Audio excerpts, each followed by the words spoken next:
Shalom Bapak Ibu Saudara, dimanapun Anda berada, ada sukacita yang besar, haleluya, karena kasih Kristus, karena pertolongan Roh Kudus yang terus menuntun dan membawa kita keluar dari kesulitan yang satu, kesulitan yang lain, dan mengalami setiap janji Tuhan. Tapi Tuhan rindu bahwa hidup kita, saudara, menjadi tempat bagaimana Roh Kudus berkarya tanpa batas. Roh Kudus berkarya tanpa batas, artinya tidak lagi kita membatasi area-area bagaimana kita akan diberkati Tuhan, bagaimana kita akan dipakai Tuhan. Oleh karena itu Roh Kudus rindu, ya, Tuhan rindu, saudara, kita memulai hidup atau mengalami yang namanya tatanan hidup baru bersama Roh Kudus. Tatanan hidup baru bersama Roh Kudus, sehingga akan benar-benar mengubah hidup kita dari dalam, ya, dan akan berdampak keluar, dan bahkan akan berdampak keluar hidup kita, dan akan menjadi berkat, sehingga nama Tuhan dipermuliakan dan jiwa-jiwa dimenangkan. Saya ajak saudara untuk melihat dan membaca dalam Kisah Para Rasul pasal yang kedua ayat 41 sampai 47 bagaimana hidup jemaat yang pertama mengalami breakthrough, mengalami berkat dan sukacita yang besar karena mereka terus menanti-nantikan Tuhan, dan terjadi percepatan yang luar biasa. Bukan sekedar omongan percepatan, tapi benar-benar percepatan terjadi, saudara. Lipat gandaan terjadi, jiwa-jiwa dimenangkan bagi kemuliaan Tuhan. Saya bacakan demikian firman Tuhan. Kisah Para Rasul 2 mulai ayat 41. Orang-orang yang menerima perkataannya itu memberi diri dibaptis, dan pada hari itu jumlah mereka bertambah kira-kira 3.000 jiwa. Mereka bertekun dalam pengajaran rasul-rasul dan dalam persekutuan, dan mereka selalu berkumpul untuk memecahkan roti dan berdoa. Maka ketakutanlah mereka semua, sedang rasul-rasul itu mengadakan banyak mujizat dan tanda. Dan semua orang yang telah menjadi percaya tetap bersatu, dan segala kepunyaan mereka adalah kepunyaan bersama. Dan selalu ada dari mereka yang menjual harta miliknya, lalu membagi-bagikannya kepada semua orang sesuai dengan keperluan masing-masing.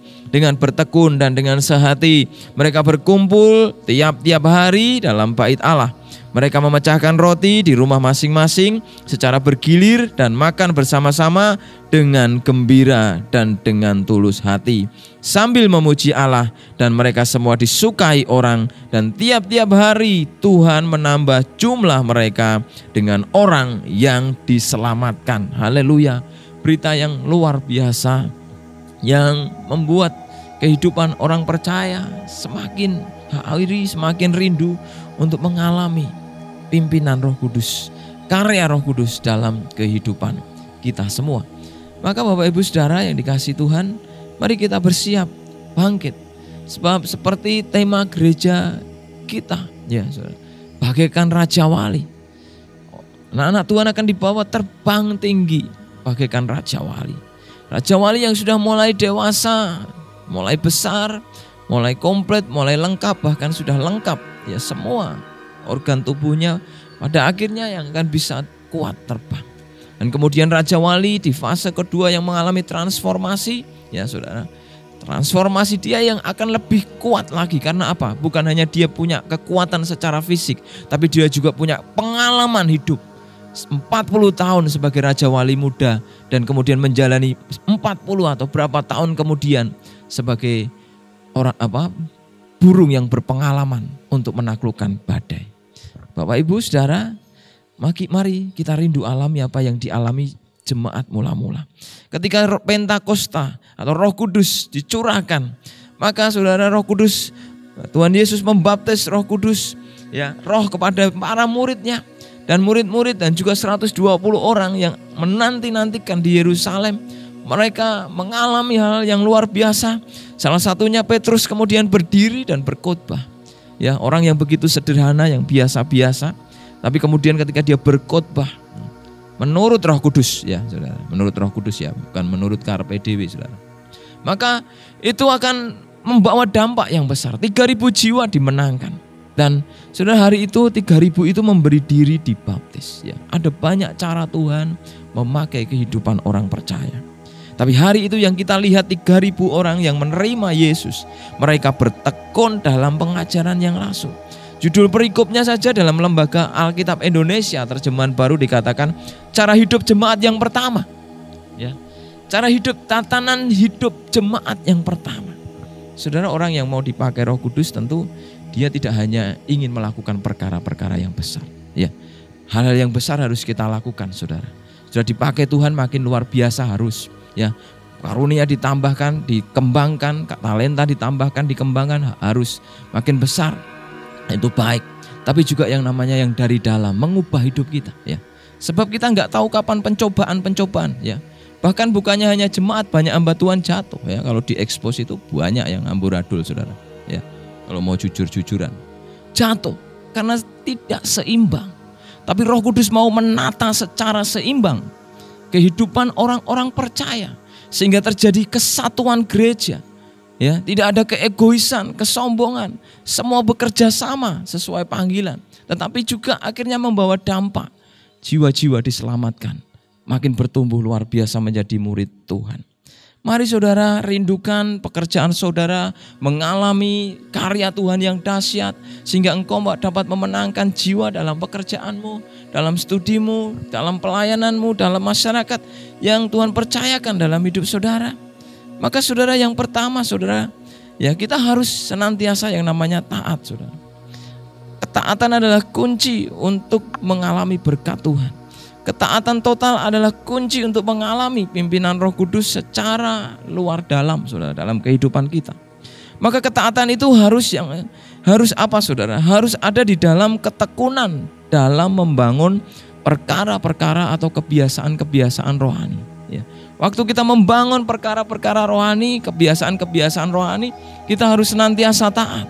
Ibadah, saat teduh, berdoa, baca firman, melakukan firman. Itulah ketekunan di dalam membangun perkara-perkara atau kebiasaan-kebiasaan rohani harus kita lakukan. Ya. Karena ketika setiap hari kita diperhadapkan dengan masalah, maka yang terjadi adalah gejolak emosi, gejolak jiwa. Saudara, hari ini saya diperhadapkan pada banyak orang yang mengalami gejolak-gejolak. Akhirnya mereka lari kemana? Lari ke spiritisme. Dan hari-hari ini mereka akan dibawa Tuhan untuk kita layani, saudara. Saudara, itu dimulai dari gejolak karena banyaknya masalah. Tidak ada kedamaian di dalam hati. Mereka cari Tuhan tidak ketemu. Mereka ke gereja tidak ketemu, malah makin kecewa. Mereka ke tempat mana-mana mengalami ini itu. Akhirnya gejolak jiwa karena tekanan-tekanan itu membuat mereka jauh dari Tuhan. Tapi ketekunan membangun perkara-perkara yang rohani, kebiasaan-kebiasaan rohani akan dapat mengusir, saudara, segala gejolak-gejolak yang muncul dalam jiwa perasaan kita waktu kita punya masalah. Ya. Saudara, saya percaya Bapak Ibu Saudara dimanapun berada, Tuhan ingin pakai hidup saudara besar di tangan Tuhan dengan cara Tuhan masing-masing buat kita. Maka saudara, dalam Kisah Para Rasul 2 ayat 42 dikatakan, mereka bertekun dalam pengajaran rasul-rasul dan dalam persekutuan, dan mereka selalu berkumpul untuk memecahkan roti dan berdoa. Saudara, inilah kebiasaan mereka ketika Roh Kudus menjamah, melawat mereka, ya. Dimulai dari 120 orang, dan kemudian ketika Petrus berkhotbah, 3.000 orang dilawat Tuhan, mengalami ya pencurahan Roh Kudus, dibaptis Roh Kudus. Terus mereka kepenuhan Roh Kudus dan mereka bertekun dalam pengajaran rasul-rasul. Ada kebiasaan-kebiasaan yang mulai tumbuh, ya. Kebiasaan-kebiasaan, ketekunan-ketekunan yang tumbuh karena hidup mereka dipenuhi dengan Roh Kudus. Ini tandanya, saudara. Orang yang dipenuhi Roh Kudus, dia akan makin bertekun. Bertekun di situ, ya, artinya bertahan dengan cara menyibukkan diri, saudara. Bertahan dengan cara menyibukkan diri dalam pengajaran rasul-rasul. Bertahan dan menyibukkan diri dengan cara yang namanya dalam persekutuan, dalam berkumpul, dalam berdoa, dalam memecahkan roti, yang artinya ada dalam persekutuan. Untuk terus mengingat memecahkan roti itu artinya mengingat pengorbanan Kristus, mengingat Yesus yang telah memberikan kasih karunia-Nya kepada gerejanya, kepada kita semua. Saudara, Boleh kita menyibukkan diri dengan hal-hal yang ini itu. Bekerja itu baik. Dari situ kita bisa dipakai Tuhan. Kita bisa diberkati Tuhan. Tapi menyibukkan diri ini artinya menyibukkan diri dalam hal-hal rohani artinya seperti ini saudara. Waktu saudara bekerja, di dalam pikiran saudara dipenuhi perkara-perkara firman Tuhan. Dipenuhi perkara-perkara bagaimana saya bisa mengerjakan firman ketika saya bekerja Tuhan. Bagaimana saya bisa studi dengan terus mengerjakan firman Tuhan waktu saya studi. Ya, artinya bukan terus saudara terus pergi ke gereja terus, tidak. Bekerja ya tetap bekerja, studi tetap studi. Dimanapun saudara tetap lakukan kegiatan saudara, tapi pikiran hati kita dipenuhi dengan perkara firman. Perkara ingin melakukan kehendak Allah untuk melayani Tuhan kepada siapapun. Juga artinya juga menghabiskan banyak waktu untuk hidup menjadi pelaku firman. Juga memiliki makna artinya siap dipakai. Ketekunan yang dibangun itu artinya akan membuat setiap anak-anak Tuhan untuk menjadi orang yang siap dipakai melayani Tuhan. Saudara, hari itu rasul-rasul mengajar jemaat gereja mula-mula. Ya, dengan secara bergantian dan kesederhanaan mereka ya. Mereka tidak sekolah teologi, belum ada teologi. Teologi terbangun dari pelayanan mereka, dari apa yang dilakukan Kristus dan dari pelayanan para rasul. Nah, maka saudara disitulah mulai anak-anak Tuhan bertumbuh ya. Bukan hanya diselamatkan, menerima Kristus, bukan hanya ya menerima Roh Kudus, tetapi mereka rindu dipenuhi dengan cara menyibukkan diri bertekun dalam pengajaran itu. Mereka mulai menata kehidupan mereka untuk disiplin. Ketika firman berkata jangan berbuat dosa, kebiasaan lamanya berbuat dosa, maka pelan-pelan minta diubah Tuhan. Dulu gak sabaran, terus mulai fokus sabar. Dulu sombong, mulai fokus meruntuhkan kesombongan. Dulu berpusat kepada aku. Sekarang mulai berpusat kepada Tuhan. Dan akhirnya membawa hidupnya berpusat kepada sesama. Menjadi berkat bagi sesama. Saudara, inilah yang terjadi ketika Roh Kudus membawa tatanan kehidupan baru dalam kehidupan orang percaya. Maka kita harus menyediakan diri tekun, membangun perkara-perkara atau kebiasaan-kebiasaan rohani. Harus tekun, saudara. Disitulah Roh Kudus akan menata hidup kita baru. Ya, kita yang tidak bisa mengasihi, lama-lama belajar mengasihi, menjadi lebih bisa mengasihi, akhirnya lebih ahli untuk mengasihi. Yang tidak bisa sabar, akhirnya bisa sabar. Yang tidak bisa melayani, akhirnya bertumbuh step demi step bisa melayani. Yang tidak mengenal panggilanku apa-apa, ya, akhirnya bisa mengalami dan mengenal panggilan Tuhan dengan makin efektif, saudara. Ya, saudara boleh percaya, boleh tidak. Ada beberapa waktu yang lalu, saudara, ada hamba-hamba Tuhan bahkan yang usianya sudah sepuh lansia. Ketika dites dalam pelayanan karunia, ternyata kebanyakan dari mereka, saudara, ya akhirnya mengalami pemulihan yang baru. Karena rupa-rupanya sudah menjadi hamba Tuhan pun terjebak. Tidak jadi hamba Tuhan yang efektif. Dan usia sudah lansia. Tapi saudara, tugas kita gereja bersama-sama mendorong ya. Jangan yang namanya terjadi pertikaian. Kalau ada kesalahan dalam pengajaran, teguran bisa dilayangkan pribadi, bisa saling mendoakan, bisa diskusi, sehingga ke depan akan ada pengajaran yang jauh lebih sehat. Kalau yang terjadi pertikaian-pertikaian akan memecah belah gereja. Dan kita yang dikatakan ya mayoritas nomor 2 atau minoritas tidak akan mengalami pertumbuhan yang signifikan. Baru dapat beberapa jiwa saja sudah kecewa dan akhirnya pergi. Maka inilah yang harus kita renungkan. Kedisiplinan untuk terus bertekun membangun dalam perkara-perkara rohani. Roh Kudus ingin tata hidup Bapak Ibu Saudara. Menjadi manusia baru. Ya. Manusia rongsokan dalam hidup kita harus ditinggalkan. Dibuang. Ya memang rongsokan itu payu, laku saudara. Tapi nilainya akan jatuh berpuluh-puluh kali lipat dari barang yang berkualitas aslinya. Maka saudara, mari kita jadi orang-orang yang berkualitas dengan terus menyibukkan diri dan membangun keintiman dengan Tuhan.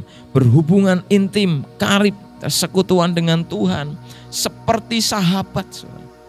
Ya, sahabat itu saudara akan menjadi kawan yang karib ya, di dalam kesukaran dan menjadi seorang saudara. di dalam segala perkara termasuk kesulitan. Bahkan Tuhan Yesus mengatakan, sahabat yang terbaik adalah sahabat yang memberikan nyawanya bagi sahabat-sahabatnya. Jadi level tertinggi dari sebuah pertemanan atau hubungan itu intim akan menjadi sahabat dan akhirnya berdampak ke apa saudara? Ke pernikahan.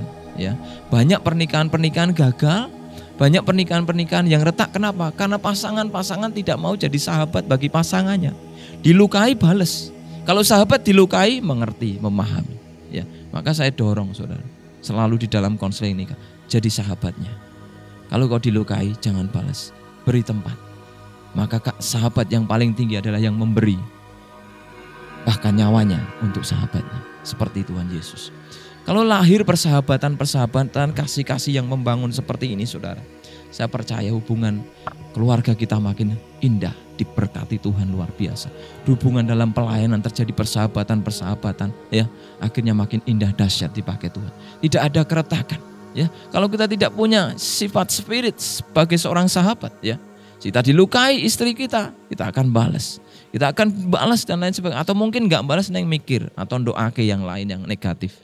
Tetapi yang terjadi kalau kita menjadi sahabat, kita bahkan akan menanggung semua bahkan penderitaan yang sedang dialami secara bersama-sama. Maka saudaraku, hubungan intim karib dengan Tuhan pun sama. Waktu Tuhan belum jawab doa kita, jangan kecewa. Tuhan adalah sahabat yang paling mengerti dari semua yang pernah kita kenal Bapak Ibu Saudara. Kalau Tuhan belum jawab, kita masih mengalami kesulitan, tantangan hidup, bersabarlah. Sahabat kita sedang mencari jalan yang terbaik, membuat jalan yang terbaik untuk menolong kita, sahabatnya. Bahkan dia telah memberikan nyawanya untuk menebus dosa kita. Maka saudara, jangan pernah kecewa dan terluka kalau saudara mengalami perkara-perkara yang memahitkan. Ada Tuhan yang setia, sahabat yang bisa menolong kita kapanpun karena Dia Maha Kuasa dan sanggup melakukan segala perkara. Gereja yang intim dengan Roh Kudus, gereja yang intim dengan Tuhan adalah gereja yang kuat. Di situ akan ada membuka terobosan, jalan yang tertutup akan dibuka. Ada pintu keajaiban dalam doa-doa kita. Waktu kita terus membangun kebiasaan-kebiasaan rohani dan ada tatanan hidup baru yang dikerjakan dalam Roh Kudus, kita akan mengalami keajaiban, terobosan dari setiap doa kita. Saudara, kita juga akan menjadi gereja atau anak-anak Tuhan yang kuat, yang penuh kuasa. Ya, artinya memang ada dua saudara penuh kuasa ini. Saudara penuh kuasa bisa mendoakan orang, mujizat Tuhan dinyatakan sembuh. Ya, saudara mengusir kuasa, kita mengusir kuasa kegelapan pergi. Karena tidak ada satu pun yang dapat bertahan dalam kuasa Tuhan Yesus. Tapi juga kuasa itu yang akhirnya akan mengubah hidup saudara dan saya. Mengubah karakter lama kita. Menyingkirkan manusia rongsokan-rongsokan itu, menjadikan kita manusia baru yang penuh kuasa. Artinya apa? Waktu ada cobaan, tantangan, dikecewakan, bahkan dihancurkan oleh keadaan, kita berkuasa. Kita punya kuasa tetap kuat untuk menang dan bertahan, mengalahkan apa yang mencoba mengintimidasi dan menghancurkan hidup kita. Itu kuasa yang muncul dari kepribadian Tuhan yang diberikan dalam hidup kita. Mari saudara rindu dipenuhi yang ini. Ya, karena mujizat-mujizat memang bisa terjadi kapanpun. Tapi yang bisa terjadi setiap hari adalah karakter ilahi. Kuasa karakter Kristus yang mengubah hidup kita.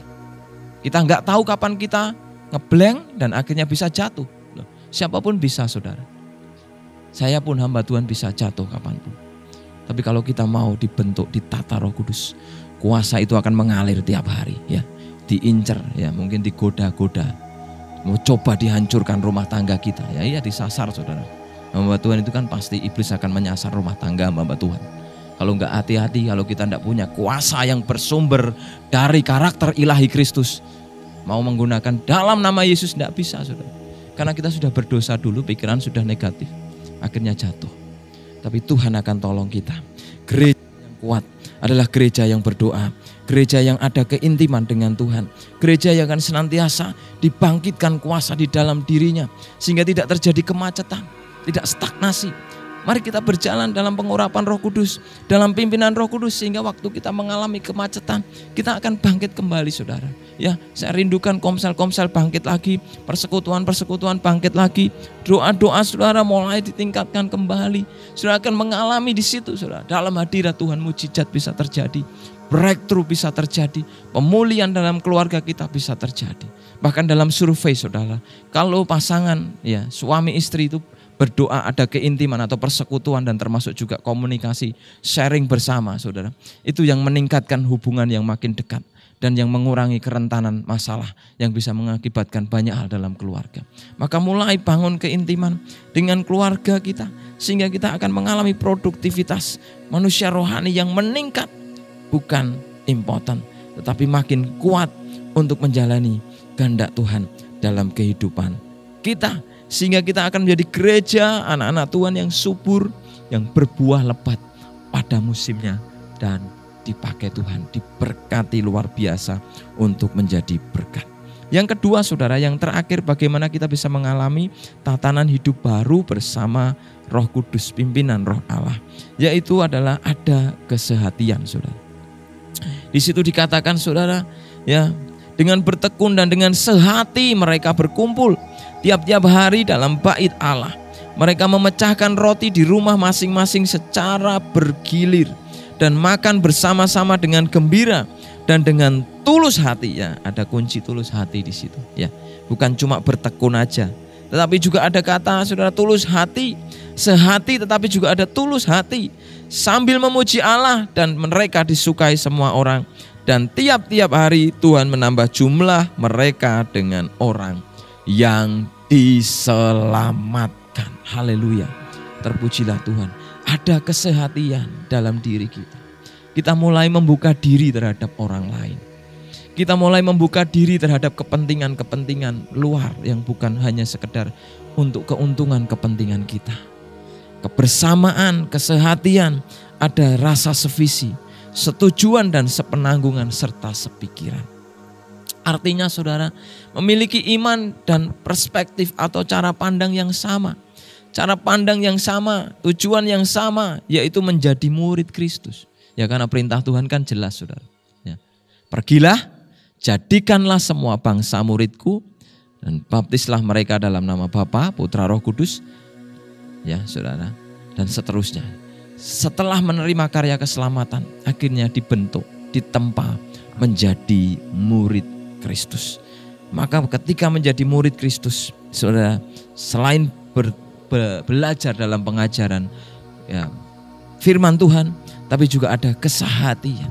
Karena murid-murid adalah bagian dari komunitas, dari gereja.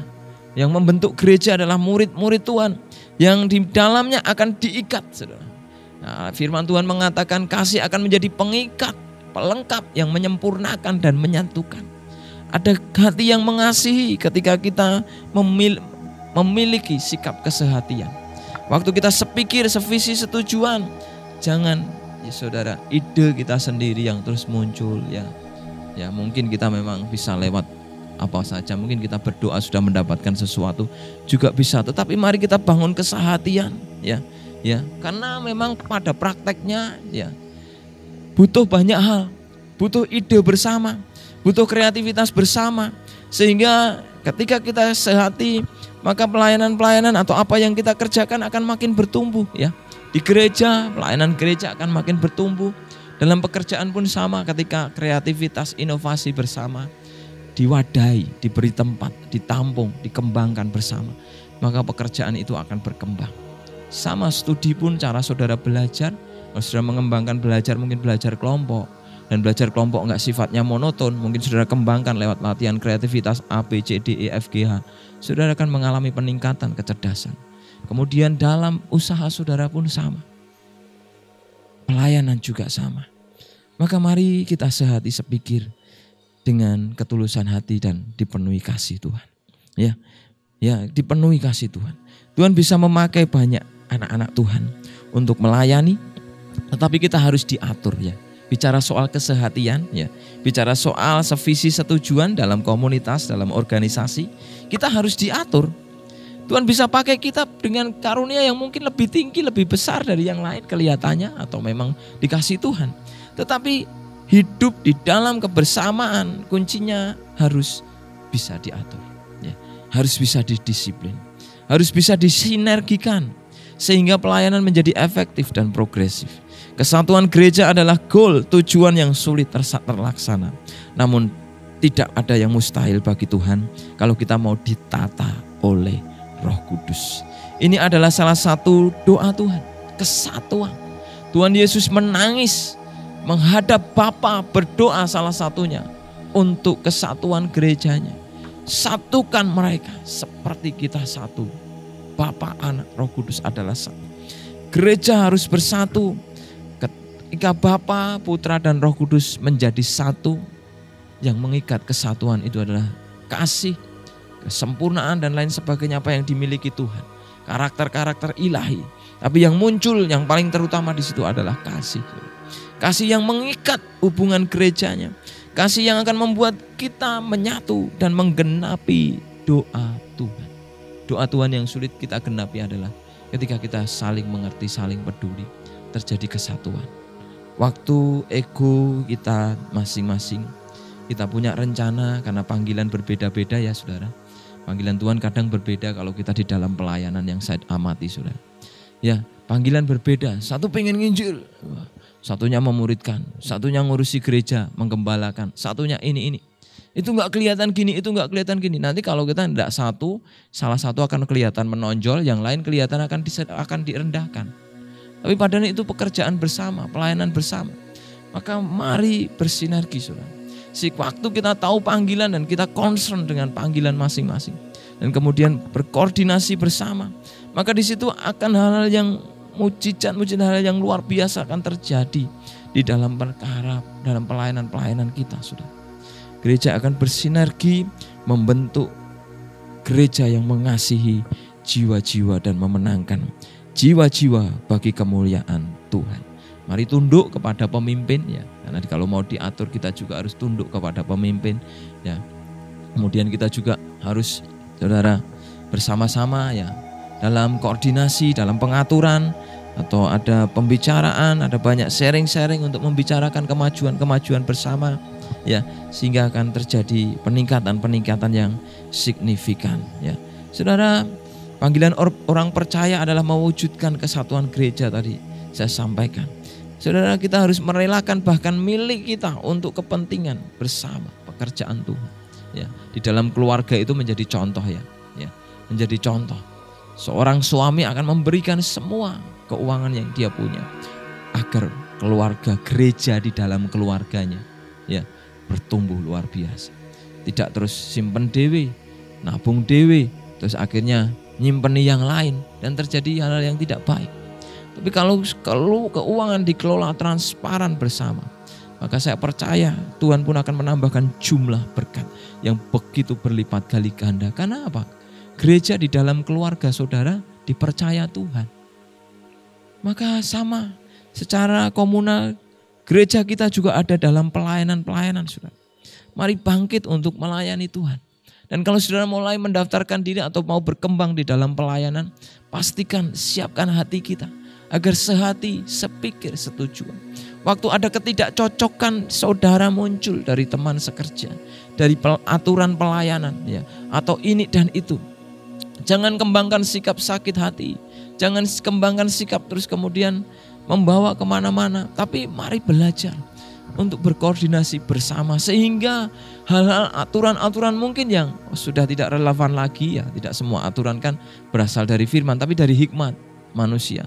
Setiap zaman berubah, bisa dibicarakan dan ada akhirnya akan mencapai kesepakatan yang akan bersama-sama membangun dan membawa gereja makin berdampak dan memenangkan jiwa.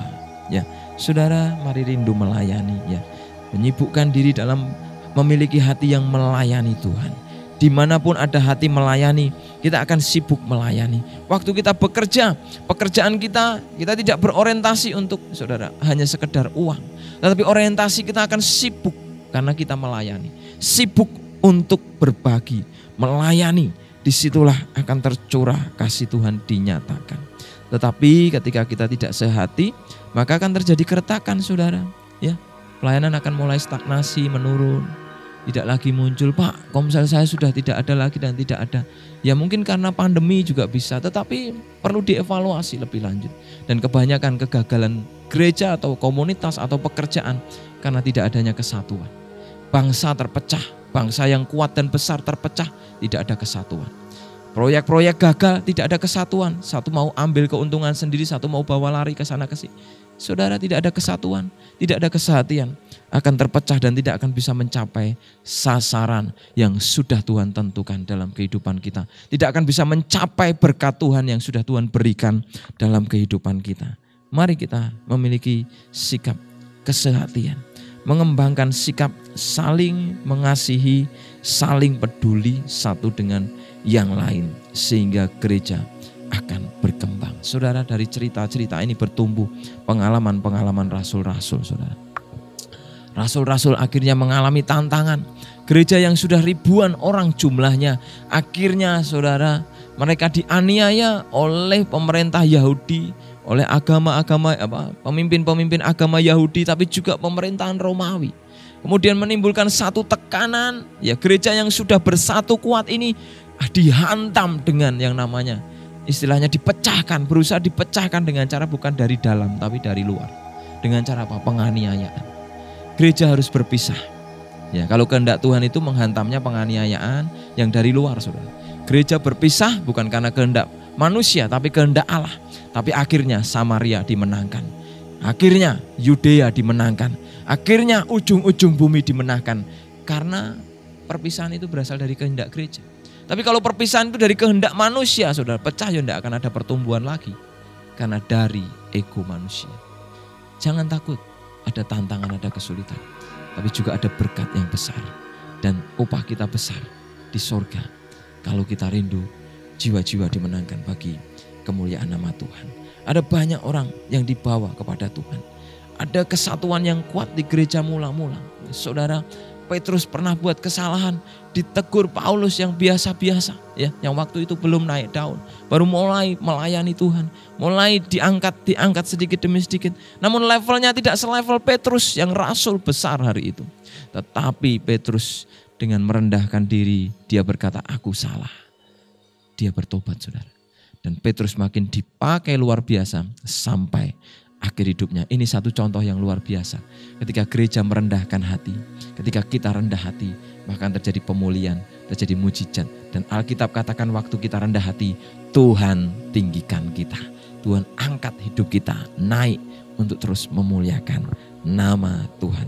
Mari kita bangkit, relakan hidup saudara, siapkan hidup saudara untuk ditata Roh Kudus. Ditata Roh Kudus, makin mengasihi, makin berbuah, makin sabar, makin bisa sehati, makin meninggalkan ego dan kesombongan, makin hidup di dalam kepenuhan Roh Kudus. Sehingga kita akan dipercaya dengan berkat-berkat yang besar, dengan resources yang besar untuk memenangkan jiwa-jiwa bagi kemuliaan Tuhan Yesus Kristus. Kiranya Tuhan memberkati Bapak Ibu Saudara. Haleluya.